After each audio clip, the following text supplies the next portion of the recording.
नमस्कार दोस्तों, भारतवर्ष तक में आप लोगों का स्वागत है। आज हम मुंबई के सांताकुछ पूर्व में है। यहाँ पर श्री राम कथा का आयोजन किया गया है। यहाँ पर भारी संख्या में श्रद्धालु आए, राम कथा का श्रवण किया। आदरणीय भागवताचार्य कुणाल जी महाराज के सम्मुख में है। आज हम उनसे जानने की कोशिश करते हैं। 22 जनवरी को राम मंदिर प्राण प्रतिष्ठा है अयोध्या में। लाखों लोग वहां पर आने वाले हैं। ऐसे में वो क्या सोचते हैं, प्रभु राम की का गृह प्रवेश होने वाला है, उस पे उनकी क्या राय है। जी महाराज जी बताइए। जय श्री राम जी। जय हिंद। एकता फाउंडेशन ट्रस्ट द्वारा आयोजित 8वें वर्ष की श्री राम कथा, क्योंकि श्री राम कथा का आयोजन ही हुआ इसलिए है कि इस सत्र में 22 जनवरी को हमारे प्रभु श्री राम जो 500 वर्षों से निश्चित रूप से सारा संसार उनका घर है, लेकिन फिर भी एक मंदिर का भाव होता है, तो उनके स्वयं के मंदिर का निर्माण हो रहा है, जिसके कारण हम सब बहुत ही आनंदित हैं। और संपूर्ण देश जो है इस लहर में आनंद का अनुभव कर रहा है। और हमको ऐसा लगता है कि दीपावली से भी कहीं ज्यादा आनंद उत्सव हम सब मिलकर के मनाने वाले हैं। संपूर्ण समाज, हिंदू समाज, सनातन धर्म को जागृत करने वाला है। प्रभु श्री राम जब अयोध्या में आए थे तो उस समय तो हम लोग नहीं थे, लेकिन आज हम सब भाग्यशाली हैं। हम अपने पूर्वजों के आशीर्वाद से, ऋषियों, संतों, मनीषियों के आशीर्वाद से भगवान के उस दिव्य स्थापना को, उनके मंदिर को हम देखने के लिए भाग्यशाली हैं। और भगवान की कृपा है कि हम लोग आगे चल करके इस धर्म को बढ़ाने वाले हैं। सनातन धर्म के प्रति हमारी श्रद्धा तो है ही, हमारे साथ संपूर्ण विश्व में इसको उसी प्रकार से मान्यता मिल रही जिस प्रकार से मिलनी चाहिए। और आगे चल करके आप देखिएगा, संपूर्ण विश्व को यदि कोई शांति दे सकता है तो सनातन धर्म ही दे सकता है। बाकी कहीं भी हर चीज आपको मिल जाएगी, हर जगह धर्म मिलेगा, व्यवस्था मिलेगी, लेकिन सुख और शांति की अनुभूति सनातन धर्म में, जो कि धन के कारण नहीं बल्कि धर्म के कारण उत्पन्न होता है, उसी धर्म को जागृत करने के लिए हम लोग लगे हुए हैं। हमारे प्रधानमंत्री आदरणीय श्री नरेंद्र मोदी जी को मैं निश्चित रूप से बहुत बहुत साधुवाद दूंगा कि जिस प्रकार से उन्होंने इस कार्यक्रम को ग्लोबलाइज किया है कि संपूर्ण विश्व इसका साक्षी होगा। और आगे चल करके लोगों को यह पता चलेगा कि भारतवर्ष जो है निश्चित रूप से सनातन धर्म के कारण ही भारतवर्ष है, और सनातन धर्म से भारतवर्ष है। इसलिए भारतवर्ष एक हिंदू राष्ट्र होने के नाते या हिंदुओं के द्वारा इस राष्ट्र का विकास हो सकता है। इसलिए एक निवेदन और है कि मोदी जी इस देश को हिंदू राष्ट्र घोषित करें, ये हमारी कामना है। महाराज जी, मोदी जी ने कहा है कि 22 जनवरी को घर घर दीपक जलाएं, श्री राम ज्योति जलाएं और दीपावली मनाएं। देश की बहुत सारी जनसंख्या है, लोग हैं, हिंदू हैं, जो चाहते हैं कि 22 जनवरी को अगर दीपावली मनाई जा रही है तो उससे राष्ट्रीय अवकाश दिवस मीन्स राष्ट्रीय छुट्टी मिलनी चाहिए। उस पर आप क्या कहते हैं? जी, निश्चित रूप से 22 जनवरी हम लोगों के लिए बहुत सौभाग्य का विषय है। और उस दिन हर घर में दीपोत्सव से भी ज्यादा, मैं इस बात पे बल दे रहा हूँ कि दीपोत्सव से भी ज्यादा आनंद उत्सव से मनाएंगे और उससे भी ज्यादा दीप जलाए जाएंगे। और वही नहीं, सार्वजनिक दीपोत्सव मनाया जाएगा। कथा में हम रहेंगे, यहाँ भी कथा रहेगी, 22 तारीख को यहाँ भी होगा, और 22 तारीख को ही कांदीवली में श्री भागवत कथा का प्रारंभ है। तो दोनों जगह दीपोत्सव, और हर जगह हमने हर कथा में निवेदन किया है लोगों से कि लोग अपने घर में दीपावली से भी ज्यादा उत्सव मनाएं, और मनाएंगे, और अद्भुत आनंदमय कार्यक्रम होगा, इसमें कोई संदेह नहीं। सारा विश्व इसका साक्षी होगा। महाराज जी, सनातन विरोधियों को आप क्या कहेंगे जो राम मंदिर प्राण प्रतिष्ठा के शुभ अवसर इस घड़ी का बहिष्कार कर रहे हैं, वहां पर नहीं जा रहे हैं? ऐसे बहुत सारे राजनीतिक पार्टी के लोग हैं।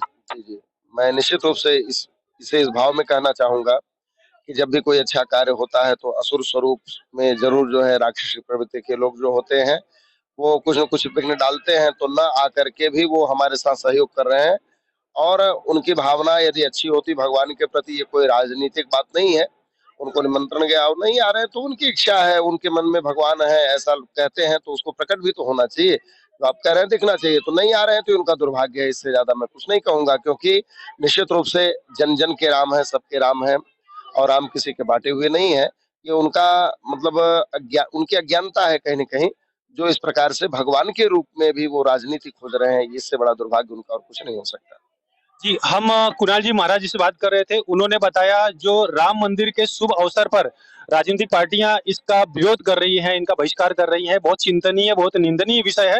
राम जन जन के हैं, भारत के राम है, और भगवान राम हिंदुस्तान के प्राण हैं, आत्मा है, इसीलिए हम सभी को 22 जनवरी का जो पर्व है, जो दीपावली का पर्व है, वो बहुत ही धूमधाम से मनाना चाहिए। आइए हम यहाँ से बात करते हैं कार्याध्यक्ष राजू तिवारी जी से, जो इस कथा का आयोजन में महत्वपूर्ण भूमिका निभाए हैं। राजू तिवारी जी बताइए।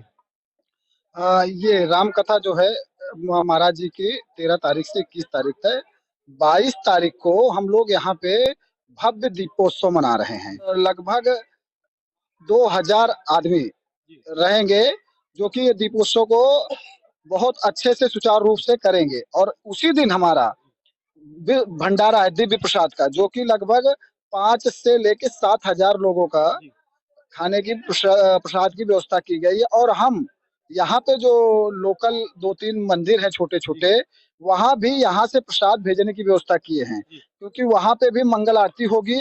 उस आरती के बाद यहाँ से गया हुआ प्रसाद वितरण होगा। ऐसा भव्य व्यवस्था किए गए हैं। और इसीलिए कुणाल जी महाराज के मुखार बिंदु से इस बार हर बार भागवत कथा होता था। राम मंदिर के उपलक्ष्य में इस बार जो है हम लोग ने राम कथा का आयोजन किया है। और आप लोग और यहाँ के सहयोग से ये बहुत दिव्य तरह से चल रहा है। बस यही चाहेंगे कि राम सबके बुद्धि दे और सबको संतुष्टि दे। और राम मंदिर इतने दिनों के बाद हम लोग, समझो कि हम लोग, हमारे जो पूर्वज थे उन्होंने अपने प्राण की आहुति दी, तो हम लोग ये दिन देखने के लिए जिंदा हैं। और 22 तारीख को हमारे प्रभु आ रहे हैं, हम लोग उनको दिव्य स्वागत करेंगे। और यहाँ पे लगभग 10,000 रुपए का पड़ाका मंगाया गया है महाराज जी को उनके स्वागत के लिए दगाने के लिए। जैसे वहाँ प्राण प्रतिष्ठा होगी, यहाँ तब से दीपोत्सव चालू हो जाएगा। मतलब ये जो दीपोत्सव है, ये जो दीपावली है, वो यादगार होगी, ऐतिहासिक होगी। 100% होगी सर। और ऐसा दीपावली कभी आज तक मना नहीं। हमारे प्रभु आ रहे हैं, प्रभु का भव्य स्वागत होगा। जय श्री राम, जय श्री राम। जी, यहाँ पर अनिल मिश्रा जी हैं, उनसे हम जानने की कोशिश करते हैं। श्री राम कथा का आयोजन हुआ है और वो किस तरह से तैयारी कर रहे हैं 22 जनवरी को। जी, 22 जनवरी तो बहुत धूमधाम से मनाने वाले हैं। और जो जय हिंद एकता फाउंडेशन ट्रस्ट महाराज जी को उनके स्वागत के लिए दगाने के लिए, जैसे वहाँ प्राण प्रतिष्ठा होगी, यहाँ तब से दीपोत्सव चालू हो जाएगा।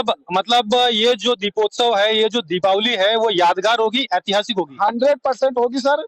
और ऐसा दीपावली कभी आज तक मना नहीं। हमारे प्रभु आ रहे हैं, प्रभु का भव्य स्वागत होगा। जय श्री राम, जय श्री राम। जी, यहाँ पर अनिल मिश्रा जी हैं, उनसे हम जानने की कोशिश करते हैं। श्री राम कथा का आयोजन हुआ है और वो किस तरह से तैयारी कर रहे हैं 22 जनवरी को। जी, 22 जनवरी तो बहुत धूमधाम से मनाने वाले हैं। और जो जय हिंद एकता फाउंडेशन ट्रस्ट की तरफ से 9 दिवसीय श्री राम कथा का आयोजन किया गया है। और 22 जनवरी को तो भव्य जो है भंडारे का आयोजन किया गया है। लगभग 5 से 10,000 लोग महाप्रसाद लेंगे। और ऐसा भव्य तैयारी हो रहा है पूरे हिंदुस्तान में। और हमारे सांता क्रूज में तो हर एक मंदिर, हर एक घर एकदम दीप उत्सव जैसा मनाया जाएगा। और लोग बहुत तैयारियां से धूमधाम से 22 तारीख का इंतजार कर रहे हैं। आपको इतनी जिस तरह से देश में पूरी तरह से राममय हो चुका है, दिन रात रैलियां निकल रही है, कलश यात्रा निकल रही है, बहुत भावुक करने वाले क्षण है, वीडियो आ रहे हैं, उनको देखकर आपको कैसा लग रहा है? बहुत बहुत आनंदित हो रहे हैं। और हमारा हिंदुस्तान एकदम जो है 22 तारीख को जगमगाएगा, एकदम दीप उत्सव मनाएगा। और घर घर में दीपक, पटाखे और भंडारे का आयोजन किया जा रहा है। यहाँ तक कि नया निर्माण जो है अयोध्या में तो प्राण प्रतिष्ठा श्री रामचंद्र जी की हो ही रही है, लेकिन मोहल्ले, गांव, नाका पे एक छोटा छोटा मंदिर का जैसे प्राण प्रतिष्ठान करने की लोग चेष्टा करते हैं। हम सांता क्रूज में रहते हैं, लेकिन हमारे ओसवाल नगरी में प्रभु श्री रामचंद्र जी के 22 तारीख के आगमन पर और उनके प्राण प्रतिष्ठान के उपलक्ष्य में वहाँ प्रभु हनुमान जी की एक मूर्ति का और एक छोटा सा मंदिर का वहाँ पे प्राण प्रतिष्ठान कल मकर संक्रांति के उपलक्ष्य में होने जा रहा है। और हम सब बहुत धूमधाम से मना रहे हैं। प्रधानमंत्री मोदी जी ने कहा है कि राम ज्योति जलाओ, घर घर दीपावली मनाओ। आपको लगता है कि 22 जनवरी को राष्ट्रीय अवकाश होना चाहिए, छुट्टी होनी चाहिए, ताकि पूरा देश खुलकर दिवाली मना सके? जी, बिल्कुल होना चाहिए। ऐसा हमारा मानना है कि 22 जनवरी को हिंदुस्तान एक दिवसीय राष्ट्रीय अवकाश होना चाहिए, जिससे कि सब लोग अपने घर में अपने बच्चों के साथ मंदिरों में जाकर दीप उत्सव मना सकें और प्रभु रामचंद्र जी का भजन भाव आनंद पूर्वक ले सके। जैसे कि हम बात कर रहे थे अनिल मिश्रा जी से, वो जय हिंद एकता फाउंडेशन के संस्थापक मेंबर हैं और उन्होंने बताया कि 22 जनवरी की तैयारी बहुत भव्य तरीके से हो रही है।